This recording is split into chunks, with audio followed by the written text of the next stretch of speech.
అందరికీ నార్మల్ గా ఉన్నా మీకు మాత్రమే చలిగా ఉంటుందా? ఇది లో థైరాయిడ్ కి ఒక మేజర్ ఇండికేషన్. అదే రూమ్ లో అందరూ చలిగా ఉంది అంటున్నా కూడా మీరు ఉక్కపోతతో సఫర్ అవుతూ ఉంటారా?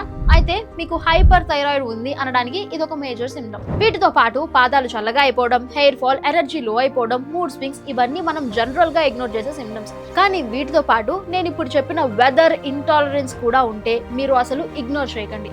ఖచ్చితంగా డాక్టర్ కు చూపించుకోండి. ఎందుకంటే ఇది ర్యాండమ్ కాదు, ఇది బాడీ సింపుల్ గా ఏదో తేడా జరుగుతుంది అని చెప్పే ఒక సిగ్నల్. సింపుల్ గా థైరాయిడ్ గురించి చెప్పాలి అని అంటే థైరాయిడ్ స్లో అయితే మెటబాలిజం స్లో అవుతుంది, బ్లడ్ సర్క్యులేషన్ స్లో అవుతుంది. సో దీనివల్ల cold feeling, tiredness, weight gain, dry skin, hair fall ఇవన్నీ వచ్చేస్తాయి. అదే థైరాయిడ్ ఎక్కువైతే మెటబాలిజం స్పీడ్ అవుతుంది. దానివల్ల heat intolerance, irritability, anxiety, palpitations పెరగడం జరుగుతూ ఉంటాయి. ఇక్కడ పాయింట్ సింపుల్ అండి, మీ బాడీ మీకు సిగ్నల్స్ ఇస్తుంది, దాన్ని ఇగ్నోర్ చేయకూడదు అంతే. ఈ వీడియోను మీ ఫ్రెండ్స్ అండ్ ఫ్యామిలీకి షేర్ చేసి వారిని అలర్ట్ చేయడం మర్చిపోకండి.